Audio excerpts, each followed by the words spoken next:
제가 좌장만 소개를 해드리겠습니다. 오늘 좌장을 맡아주신 나사렛대학교 재활복지대학원장을 맡고 계시는 우리 늘 제가 요청드리는데 늘 한 번도 빼먹지 않으시고 와주시는 우리 제가 존경하는 우리 김종인 교수님 제가 소개해드리고 저는 이만 자리를 드리겠습니다. 감사합니다. 김종인 교수님이십니다. 박수 좀 부탁드릴게요. 여러분 반갑습니다. 이미 옥동자가 하나 나온 것 같습니다. 저는 5월 24일이네요. 24일이면 며칠 안 됐죠. 오늘이 26일이니까 이틀 전에 우리 오늘 장애인 기본법 우리가 그렇게 참 강구하고 있고 염원하고 있는 법이 일단 법안으로 일단 상정이 되었습니다. 저는 이렇게 법 하나를 만들기 위해서 릴레이 토론을 하면서 상정까지 시키면서 계속적으로 해나가는 이런 현장을 별로 못 봤습니다. 한 번, 두 번 하다가는 그냥 어떤 어르신이 하다가는 안 되면 그냥 그만두는 그런 경우가 있는데 우리 이동영 의원님 정말 감사드리고요. 아마 이 법이 여러분들 시사하고 있는 것이 상당히 큽니다. 큰 것이 지금 세계적으로 국제적으로 많이 바뀌고 있습니다. 장애인 옛날에는 여러분 거의 복지라는 시혜적 복지에서 출발이 되어가지고 거의 권리에다가 요즘은 학교에도 엄청난 변화가 있습니다. 요즘 장애학도 뛰어넘어가지고 요즘 디서빌리티 매니지먼트 이런 것이 막 생겨나고 있거든요. 그러니까 그런 관점에서 이번 장애인 기본법을 정말 더 다듬고에서 국회에서 통과가 되어가지고 시행될 수 있도록 해나가야 되겠다는 것을 오늘 여기 앉아 계시는 분들부터 아마 프로에 계시는 분들도 여러분들 장애인 현장에서 정말 우리 장애 당사자들이 권리나 자립을 명실공히 찾고 그분들의 권리나 자립을 회복시켜 나가는 쪽으로 가는 이 일에 여러분 오늘 한 덩어리가 되어가지고 같이 출발하게 되는 저는 법안이 상정된 것을 보면서 너무너무 감사하다는 생각을 들어서 제가 자장으로서 우리 이동명 의원님께 먼저 여러분 박수 한번 보내주고 출발합시다.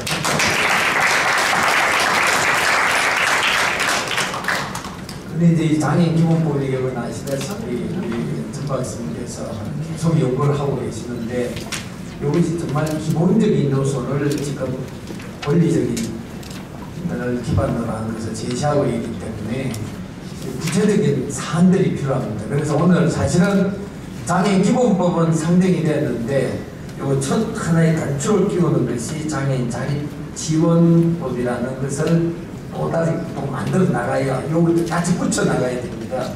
그러니까 여러분들이 역사적인 하나의 어떻게 보면 열차를 지금 우리가 타고 오늘부터 새롭게 달리는 것이 4차 토론이라고 생각하면서 여러분 우리가 일단 하나의 공동장을 하나 올려놨습니다. 이 올려놓은 것은 우리 의원님 또 오늘 여러 가지 정책의장님이라든지 나와서 또 여러분들 응원해 주겠다는 말씀들이 계셨기 때문에 잘 될 거로 믿고요.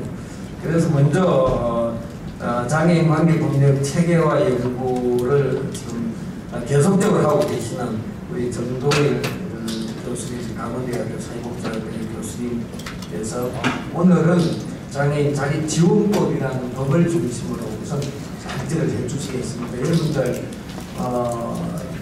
오늘은 발제는 한 20분 하고 토론을 15분씩 하고요. 여러분 가능하면 플로어에 계시는 분들이 좀 메모도 하셨다가 우리가 같이 만들어가야 됩니다. 만들어가고 이걸 어떤 면에서는 옛날에는 여러분들 장애인 복지법 같으면 주로 우리가 처음에 81년도 세계장애인회 때 복지법 만들 때는 우리에게 우재현 교수님 일본법 갖다 놓고 저도 그 현장에 같이 있었어요. 그 그냥 번역한 거예요. 번역해가지고 어제 급하니까 바꾸는 지금은 그런 차원이 아닙니다. 우리가 우리에 맞는 패러다임에 맞는 앞으로 장애인들이 과연 어떻게 삶의 질을 높이고 재활복지를 넘어가지고 권리라든지 자립을 신장시킬 수 있도록 가느냐는 측면에서 여기 계시는 분들 다 참여를 하셔야 된다고 저는 생각합니다. 저는 요즘 연구하면서 제일 많이 관심 있게 하는 것이 매니지먼트입니다. 장애인들이 됐을 때 앞으로 어떻게 이분들이 스스로 매니지를 어떻게 하고 이런 것에 대해서 관심을 가져가지고 연구를 해보니까 지금 세계적인 것이 엄청 바뀌고 있습니다. 그래서 여기다가도 우리가 세계적인 좀 글로벌한 스탠다드도 담아내는 그런 일이 되었으면 좋겠습니다. 먼저 우리 전동일 박사님께서 여러분 장애인 자립지원법을 중심으로 먼저 발제를 하시고 그 다음에 토론을 하도록 하겠는데 여러분 큰 박수로 좀 청해 듣도록 하겠습니다. 네, 소개받은 전동일입니다. 앞부분에서는 지금까지 배경 설명을 좀 짧게 해드리고 그다음에 본 토론회에서 목적을 좀 말씀드리고 그다음에 이 자립지원법에 대한 주요 내용들을 설명드리도록 하겠습니다. 먼저 이 토론회는 작년에는 장애인 기본법이라고 해서 장애 관련 법령들을 정비하기 위해서 토론회를 집중적으로 개최를 했습니다. 그래서 이제 며칠 전에 24일 날 그 기본법이 대표 이정명 의원실에서 대표 발의되는 상황이 왔는데 이게 그러면 기존의 장애인복지법은 어떻게 되느냐 이렇게 궁금하실 것 같습니다. 그래서 첫 구상은 장애인복지법을 폐지하고 그다음에 장애인의 인념과 철학과 방향을 담고 있는 장애인 기본법을 세우고 나머지 관련 조항들을 장애인 지원 관련 내용을 하나로 법을 묶자라고 생각을 했었고 그 묶는 작업을 오늘 토론회부터 이후에 논의할 내용입니다. 그리고 장애인 복지법이 상황에 따라서 만들어지다 보니까 장애인 복지법이 좀 비특이적인 부분들이 있습니다. 예를 들어서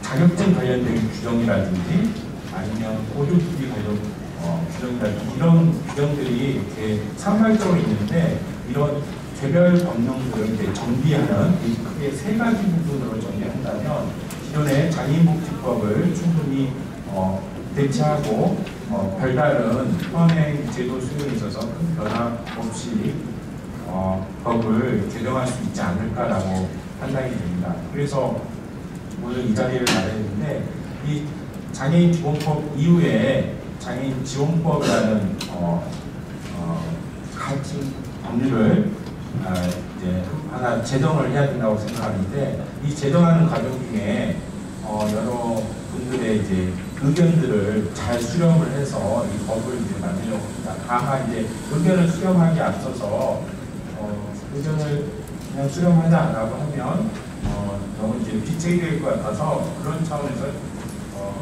일종의 안을 하나 만들었습니다. 그 안을 토대로 여러분들이 별도의 문제가 있다라고 제안을 해주시면 그 부분들에 대해서 심사숙고해서 여러분들의 의견들을 수렴을 하려고 합니다. 그런 의미에서 자료집 53페이지에 장애인 지원법을 만들었습니다. 다만 이 장애인 지원법이라는 법 명칭에 대해서 여전히 논란이 있습니다. 그래서 장애인 지원법을 해야 되느냐 아니면 장애인에 대한 자립과 관련된 법이기 때문에 장애인 자립지원법으로 해야 되는가에 대해서 장애인 기본법 제정 추진연대회에 의해서 여러 번 토론을 진행하는 과정 중에서 장애인 지원법으로 좀 정리하자라는 내용으로 현재까지는 정리되어 있는데 이 법안을 어떻게 가져갈 건지에 대해서도 여전히 그 토론에 엮이는 있는 것 같습니다. 그러나 오늘 토론회는 연대회에서 제안했던 내용들을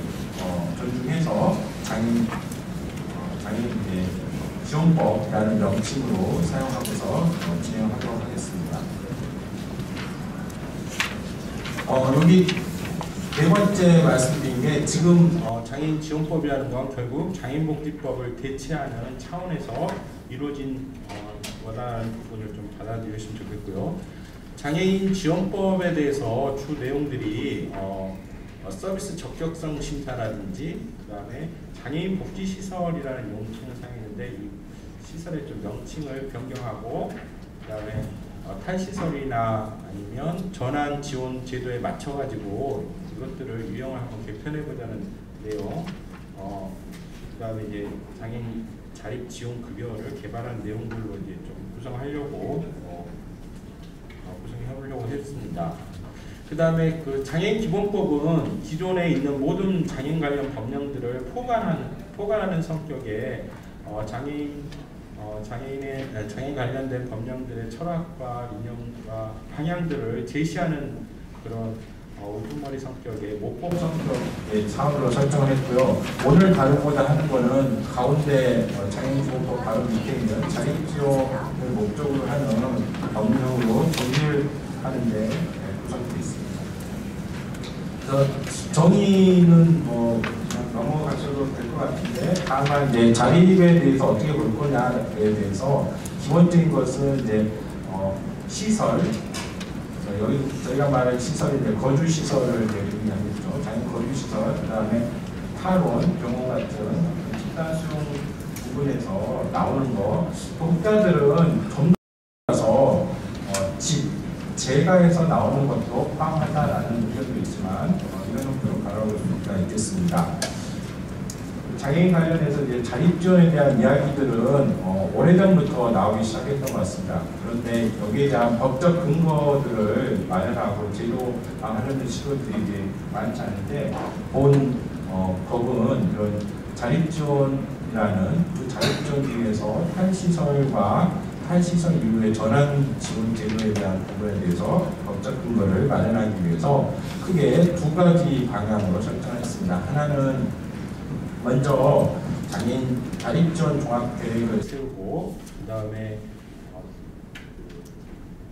주로 시설에 거주하고 있는 장애인 대상으로 해서 18세가 넘는 장애인 대상으로 개인별 자립 지원 계획을 18세 이전부터 준비하는 계획을 수립을 하도록 규정을 했습니다. 그 이유가 뭐냐면 탈시설에 대해서는 이제 많은 논의가 있었지만 구체적으로 행정적으로 실무적으로 이걸 이루어지려면 단번에 이루어지는 게 쉽지 않습니다. 왜냐하면 지역사회 내에 시설에서 나온 이후에 그러면 어떻게 살 건가에 대한 준비가 없으면 나오고 싶은 장애인들이 많더라도 그걸 받아들일 수 있는 지역사회에 대한 여건들이 성숙되어 있지 않으면 시설에서 나오면 더 이상 그 생활에 문제들이 좀 발생하는 측면이 있습니다. 그래서 그런 부분들을 지역사회에 준비되어 있는 부분과 그다음에 나가 준비되어 있는 장애인들에 대해서 매칭해야 되는 일종의 준비 기간들이 필요하기 때문에 시도지사가 이 부분에 대해서 준비하도록 개인별 지원 자립 지원 계획을 수립하도록 규정을 근거 조항을 만들었습니다. 이렇게 만들려다 보니까 이게 정확하게 국제 협약의 문서에는 거주시설을 없애라라는 그 명시적인 문구는 없지만 대체적인 이제 국제 그 장애인 인권 관련 회의든지 아니면 장애인의 기본적인 철학이라고 보여지는 정상화나 탈시설화나 사회 참여나 이런 내용들을 종합했을 때 기본적으로 거주시설은 없애야 된다라는 탈시설을 해야 된다라는 부분에 대해서는 장애인 관련된 기관이나 아니면 종사자나 아니면은 장애인 단체들이 모두 이제 동의하는 부분인 것 같습니다. 이러한 것들을 수월하게 해결하기 위해서는 일단 시설 부분에 대해서 유형 개편이 좀 필요한 것 같습니다. 먼저 세 부분은 좀 명칭 변경으로 재활이라는 용어를 좀 탈피해서 좀 자립 패러다임에 좀 맞추는 게 필요하지 않을까라는 생각에서 지역사회 재활시설, 직업재활시설, 의료재활시설에서 재활을 준비해서 지역사회 시설, 직업시설, 장애인 건강시설 이런 명칭이 어떨지 어떨까라는 생각이 들고요. 그 다음에 탈시설에서 전환시설을 지원하려면 지금의 거주시설이 주거시설 형태로 좀 변경돼야 된다라고 생각이 되고요. 그 다음에 지금 있는 IL센터 같은 경우를 자율생활 시설 형태로 어떤 제도관에 들어오는 건 어떨까라고 제안을 드리는데, 여기에 대해서는 의견들을 좀 더 주시면 이 부분을 추가할 체결지에 대해서는 좀 이제 장애인 단체 내에서 수고가 좀 필요할 것 같습니다.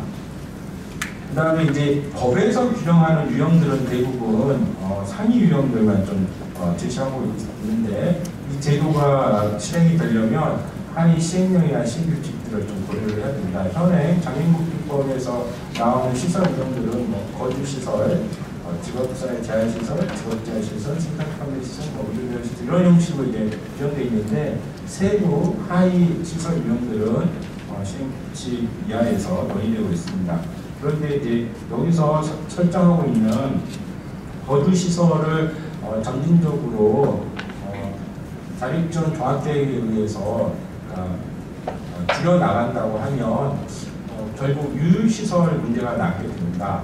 그러면 이제 거주시설 안 하게 된다고 해도 그 시설을 어떻게 활용할 건가에 대한 좀 고민이 필요한데, 큰 틀에서 전환 지원이라는 관점에 봤을 때 이 시설들은 장애인들이 18세 이전까지 전환할 수 있도록 준비하는, 자립을 준비하는 훈련시설로 전환하면 어떨까라는 생각이 좀 듭니다. 그래서 하위 유형의 장애인 전환 훈련시설이라는 것을 가동기적으로 설정을 좀 하고, 기존 시설 유형들은 좀 유지를 하는 형태가 어떨까. 그 다음에 신설하는 형태가 주거시설이라는 걸 하나 만들었습니다.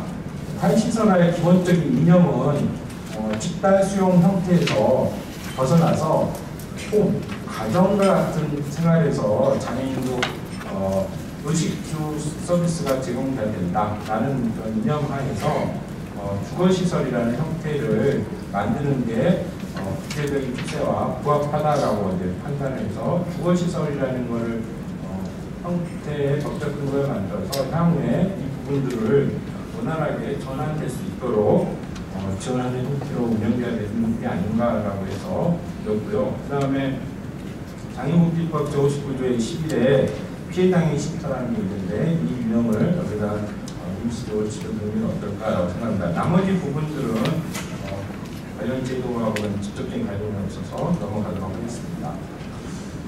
그래서 이 중에서 이제 갑자기 주거시설이라는 게 튀어나왔는데, 이 주거시설이 뭐냐라는 것에 대한 설명이 좀 필요할 것 같습니다. 거주시설과 주거시설의 가장 큰 차이점은 직원의 통제가 없어야 된다. 그게 가정이다라고 이제 정리를 하고 있습니다. 그런데 만 18세 미만 같은 경우 어떤 케어라든지 보호 서비스가 기본적으로 요구되는 부분이 있을 것 같습니다. 그래서 이 부분에 대해서는 성인이 이후의 대상으로 좀 이루어지는데, 장애인마다 사항이나 특성 또는 그 전까지 훈련을 자립에 필요한 훈련들을 어느 정도 받았는가에 대한 수준들이 다 차이가 있기 때문에 다음과 같은 가정 형태로 좀 나누면 어떨까라고 생각합니다. 그냥 자치 이런 식으로 자치형 가정, 하숙형 가정 이렇게 용어를 쓴 게 일단 이제 직관적으로 알아듣 우리가 이해하기 쉬운 부분도 있지만, 또 한편으로 어떤 스티그마 문제를 좀 해소하기 위해서 기존에 우리가 자치한다, 하숙한다, 기숙사 다니고 이런 용어들 많이 쓰니까 그런 용어가 어떨까라고 제안을 했는데, 이 용어가 적절하지 않다 생각하면 의견을 제시를 해주셨으면 좋겠습니다. 그래서 이게 거주시설과 이제 주거시설의 차이가 결국 직원의 통제를 받느냐 안 받느냐는 건데, 이 중에서 이제 안전 문제라든지 아니면 돌봄 문제들이 서비스가 필요한 장애인들이 있을 겁니다. 그래서 이런 장애인들이 생활하는 형태들은 좀 더 고려를 해볼 수 있다고 생각하는데, 그런데 이제 더 전문적인 요양 서비스를 장기간 받아야 되는 체중증 장애인 같은 경우는 이 가정형보다는 전문 의료 지금 이런 시설 형태로 확립되는 게 바람직하지 않을까라고 생각이 듭니다. 그래서 이제 전환 지원을 하는 거는 일종의 이제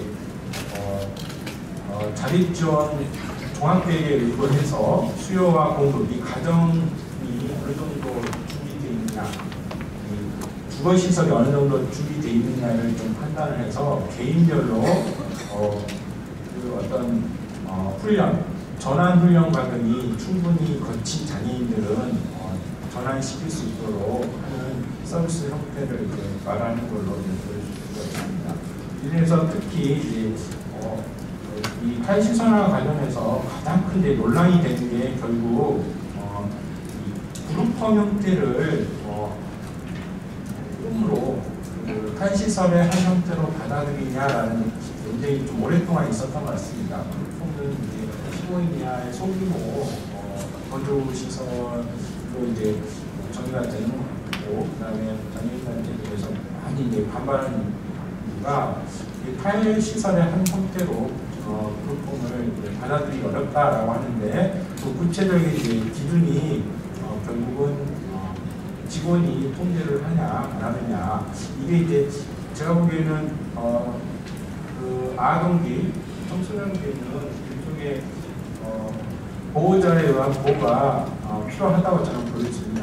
여러 가지 경제적인 문제도 있고, 예를 들어서 핸드폰 구매라든지 아니면 대학 문제도 있기 때문에 보호가 좀 필요한데, 그 전까지는 그런 자립할 수 있도록 훈련 과정이 좀 필요한 것 같고요. 그 이후 성인기까지도 계속 부정적인 삶을 산다는 것은 장애인 위험이나 철학에 부합하지 않는 걸로 보여집니다. 그래서 그런 내용들을 이제 종합해서 정리해 볼 수가 있는데, 자료를 참고하시고요. 이와 관련해서 그 서비스 적격성 심사가 이제 또 하나의 이슈 중에 하나입니다. 지금 이제 장애인에서는 대체적으로 장애인 등록제를 좀 폐지하는 쪽으로 이제 의견이 좀 모아지고 있는 부분이 있습니다. 장애인 등록은 유지하되 등급은 좀 폐지하는 부분이 있는데, 이게 넘어야 될 산은 좀 있는 것 같습니다. 넘어야 될 산은 중증인 장애인에게 더 많은 이제 급여나 서비스가 제공돼야 된다라는 이제 정서적인 문제가 남아 있지만, 기본적으로 이제 등록제는 유지하고 등급제는 폐지된다고 정리했을 때, 이 부분에 필요해서 우리가 이제 기존 제도, 자립 지원 제도들을 살펴봤을 때, 이 장애인 등급이나 유형 이외에도 나이나 성, 그다음에 소득, 가족이 있는 경우냐, 예를 들어서 장애인 자동차 같은 부분은 가족이 그 소유할 수 있는 문제가 있어서 이런 정보들이 필요한데, 이런 걸 시스템을 갖춰서 하면 충분히 가능하지 않을까라고 생각합니다. 그 다음에 크게 이 장애인 자립지원법 관련해서 기타의 개별 법령들을 정비해야 될 내용들인데, 이 내용을 빠른 속도로 설명드리도록 하겠습니다. 먼저 장애인 연금법이 지금 현재 존재하는데, 장애인 수당하고 장애 아동 수당은 실무적으로 이제 통으로 묶어서 운영이 되고 있습니다. 이 점을 고려했을 때 장애인 소득보장법 형태로 법안을 이렇게 좀 개정을 해서 정비를 하면 어떨까라고 생각이 들죠. 자립지원급여가 장애인복지법을 예정이 있는데, 이거는 장애인활동지원법에 법을 좀 통합해서 운영을 하면 어떨까라고 생각을 합니다. 그다음에 의료비 지원 관련된 내용은 장애인복지법에 있는 의료비 지원 관련된 내용은 장애인건강보험법에다가 옮기면 어떨까라고 생각하고요.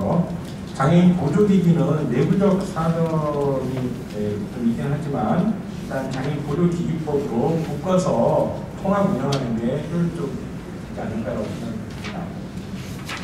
그 다음에 이제 중증장애인 생산품 관련한 내용들이 장애인복지법에 잔존하고 있는데, 이 부분에 대해서 좀 정비가 좀 필요한 것 같습니다. 특히 이제 인증 취소에 대한 규정들이 장애인 생산품법이었는데, 이 규정들을 신설을 해서 장애인 생산품법으로 통합을 하는 것이 필요합니다. 그 다음에 자격증 관련된 내용입니다. 자격증 관련 내용들에 대해서 연대회 측에서는 장애인 지원법에 남겨두는 것은 취지상 적합하지 않다라고 생각을 하면서 이 자격증 관련된 조항들을 관련법, 개별법으로 전면적으로 옮기자라는 의견에 따라서 정리를 해보았습니다. 일단 한국 수어 통역사 관련된 조항들은 한국 수어 언어법으로 옮기자라고 이렇게 제안을 했고요. 그 다음에 점역 교육사는 작년에 통과된 그 점자법으로 이동해서 통합 관리하자.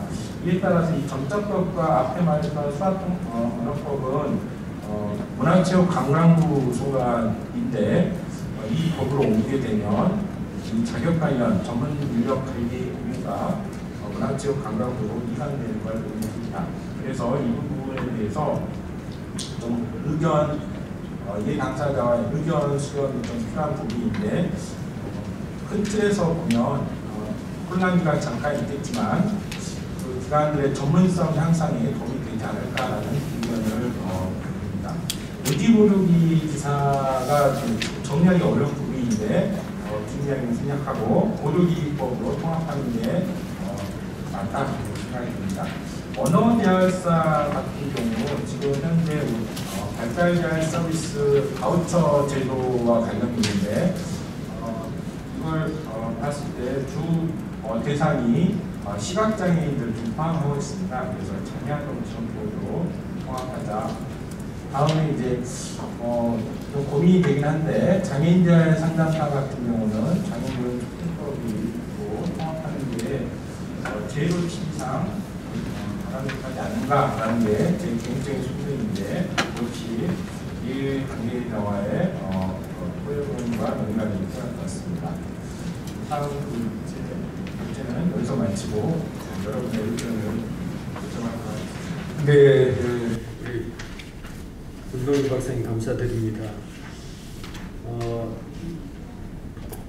장애인 기본법이 하나 만들어지니까 일단 장애인복지법을 어떤 방향으로 선택하고 지금 장애인복지법이 어떤 면에서는 현재는 장애인에 있어서 하나의 법적인 성격으로 되어 있지 않습니까? 그거를 이제 자립 지원법으로 이렇게 시대나 또 여기에 맞춰가지고 또 여기 법칙에 맞춰가지고 옮겨나가는 것 하면서 여기 관계 법률을 정비하는 방안까지를 다 제시를 해주셨습니다. 그래서 본격적으로 지정 토론을 하면서 이 문제를 좀 짚어가도록 하겠습니다. 이번에는 이용석 한국장애인단체 총연합회 정책시장께서 자립지원법 제정의 비전 및 향후 발전 방향이라는 주제로 토론을 해주시겠습니다. 여러분 박수로서 청해 듣도록 하겠습니다. 안녕하십니까. 한국장애인단체 총연합회 정책실장 맡고 있는 이용석입니다. 먼저 자유한국당 이종명 의원님, 성일정 의원님, 그리고 장애인 관련 법 제정에 관심을 가져주시는 의원님들께 감사의 말씀을 드립니다. 일반적으로 장애인의 권리는 건강권, 보유권, 이동권, 접근권, 거주권, 교육권, 노동권, 문화 향유권, 생존권, 생활권 등으로 나눠 볼 수가 있습니다. 이러한 권리는 모두 헌법에 근거하는데 우선 헌법 제10조는 모든 국민은 인간으로서의 존엄을 가지며 행복을 추구할 권리를 가진다. 국가는 개인이 가지는 불가침의 기본적 인권을 확인하고 이를 보장할 의무가 있다고 규정해 인간의 존엄과 같이 안락하고 만족스러운 삶을 추구할 수 있는 행복 추구권을 보장하고 있습니다. 이러한 규정은 장애인은 사회 공동체와 단절된 고립된 집단이 아니며 전체 사회의 권력 통제를 받는 객체적 격리 집단이 아니라는 것, 그리고 장애인의 완전한 참여와 평등을 보장하기 위한 실질적 기초는 평등권의 보장에 있다는 것을 의미하며 이는 장애인복지법 제8조 제1항이 누구든지 장애를 이유로 정치적, 경제적, 사회적, 문화적 생활의 모든 영역에 있어 차별을 받지 아니한다는 선언과 맞닿아 있습니다. 장애인에게 있어서 평등은 기회의 평등이며 기회의 평등이란 비장애인과 동등한 경쟁을 할 수 있는 수준까지의 기회의 제공이 행해지되 비로소 완성된다고 하겠습니다. 차별을 금지하고 사회적, 물리적 제약 요인을 제거함은 물론 공동체의 삶에 대한 동권적인 참여를 보장하는 것은 장애인이 서 있는 기울어진 운동장에 각을 조금씩 세우는 일일 것입니다. 법은 결코 선언적 규정으로만 이루어져서는 안 됩니다. 장애인 관련 법제는 장애인의 인권과 복지, 공동체의 삶에 대한 동권적인 참여 보장을 보다 실효성 있게 실현하기 위한 법적, 재정적 조치와 장애인 관리 보장 체계를 구체화되어야만 한다. 그리고 적극적인 복지 정책의 시행에 못지않게 일상생활에 장애인이 겪게 되는 여러 형태의 차별을 해소할 수 있는 현실적인 법적 장치로 구성되어야 한다. 2014년 우리나라 사회를 충격에 빠뜨렸던 이른바 염전노예 사건을 기억하실 겁니다. 최근 그 피해자인 직접장애 상급 김모 씨에 대한 손해배상 청구 1심 판결이 나왔는데요. 최저임금을 적용해 배상액을 산정한 앞선 판례를 깨고 이번에는 공천지정 노임을 적용해서 배상하는 매우 유의미한 판결이 나왔습니다. 이 배상액은 최저임금을 적용할 때에 비해서 약 2배가량의 비용인데요. 이거 아주 매우 질부한 배상입니다. 그런데 말입니다. 재판부는 피해자 김 씨가 직접장애 상급이라는 이유로 비장애인 노동력에 비해 비장애인에 비해 노동력이 미치지 못한 약 60%만 배상하는 판결이 나왔습니다. 직접장애 상급의 장애와 비장애인의 노동력의 60%에 불과한 노동력이라는 기계적 판단의 근거는 판사 개인의 선입견을 비롯된 차별적 판단일까요? 정당한 법적 판결일까요? 이것이 이렇듯 장애인에 대한 차별은 법 안에서 존재하며 법 적용에 의해서 실천됩니다. 최근 대정 10전을 받아 개정 논의가 되고 있는 장애인 차별금지법 경우에도 장애인 차별금지 규정으로만 채워져 있을 뿐 차별에 대한 구체적인 규제 규정의 이유로 장애인의 공동체 삶에 대한 동권적인 참여를 보장하는 법으로서 매우 제한된 역할을 해왔다는 것은 누가 다 지적하는 사실입니다. 당사법은 그냥 차별만 금지하는 법이라는 겁니다. 그렇게 장애인 관련 법제는 장애인의 인권과 복지, 공동체의 삶에 대한 동권적인 참여, 보장보다 실효성 있게 실현하기 위한 법적, 재정적 조치와 장애인 권리 보장 체계가 구체화되어야 합니다. 그리고 적극적인 복지 정책의 시행에 못지않게 일생생활에서 장애인이 겪게 되는 여러 형태의 차별을 해소할 수 있는 현실적인 법적 장치로 구성되어야만 한다.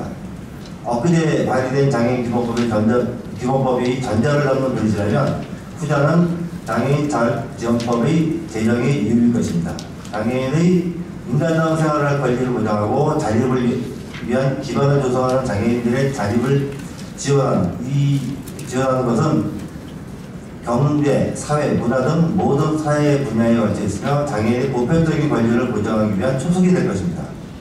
장애인의 문제는 생애 전 영역에 걸쳐 있는 문제이기 때문에 종합적인 서비스가 되어야만 합니다. 그런데 지금의 법체계는 각 영역별로 별도의 법률이 있고 관련 부처도 각각이어서 장애인 입장에서 보면 불편하고 접근이 어렵습니다. 또 부처 간에 서로 떠넘기기도 하고 서비스가 서로 중복되게 하는 등 비효율이 나타나고 있습니다. 그리하여 현재 법체계에서 누락된 부분도 보완하고 일관성 있는 복지 실현과 통합적인 정책의 실현을 위해서는 장애인 복지 정책을 하나의 체계에서 막론할 수 있는 이른바 장애인 복지 종합법의 필요성이 절실해졌고 이러한 절실함이 장애인 기본법 발의와 오늘 논의되고 있는 장애인 자립지원법 제정 움직임으로 이어졌다고 할 수 있습니다. 현재 구성되어 있는 장애인 자립지원법은 체계적으로는 헌법, 사회법, 장애인 기본법의 하위법으로 장애인의 인간다운 생활을 할 권리를 보장하고 자립을 위한 기반을 조성하여 장애인의 자립을 지원하는 것을 목적으로 한 법률입니다. 발표에서도 밝혔듯 장애인 자립지원법은 장애인 복지법 중에서 장애인 자립지원과 관련한 조항들을 중심으로 구성되어 있습니다. 무엇보다도 장애인 자립지원법은 전환지원이라는 개념을 도입하여서 장애인의 자기 통제 실현이 생존의 필수 조건으로 전제되고 장애인의 탈시설과 탈시설의 후속 조치로 전환지원의 영역과 역할을 명확하게 정의하고 장애인 자립지원 종합계획에 따라 체계적이고 단계적인 탈시설 지원을 명문화하고 있다는 점입니다. 이러한 규정들은 그동안의 시설에서 생활하는 장애인들의 탈시설 문제, 이를테면 거주시설의 낭비를 원하는 장애인들의 재개 결정이 존중되어야 한다는 점과 경험하지 못한 것에 대한 선택을 자기 결정으로 이해하는 것에는 한계가 있다는 이러한 주장에 대한 현실적인 답은 될 수 없지만 비교적 대안은 될 수 있을 거라고 생각됩니다. 특히 장애인 자율적 시설의 종류를 장애인복지법의 5종에서 6종으로 늘리고 장애인 주거시설을 자치형, 하숙형, 기숙형, 관리형, 피해자 장애인 쉼터 등으로 세분화하고 장애인 자립생활시설의 장애인 자립생활센터와 발달 장애인 자립생활센터를 나누는 등 상세 규정을 둔 것은 매우 주목할 만한 할 것입니다. 장애인을 어떻게 이해하고 장애인을 어떻게 적용하느냐에 따라 장애인의 자립에 대한 관점은 달라질 수 있습니다.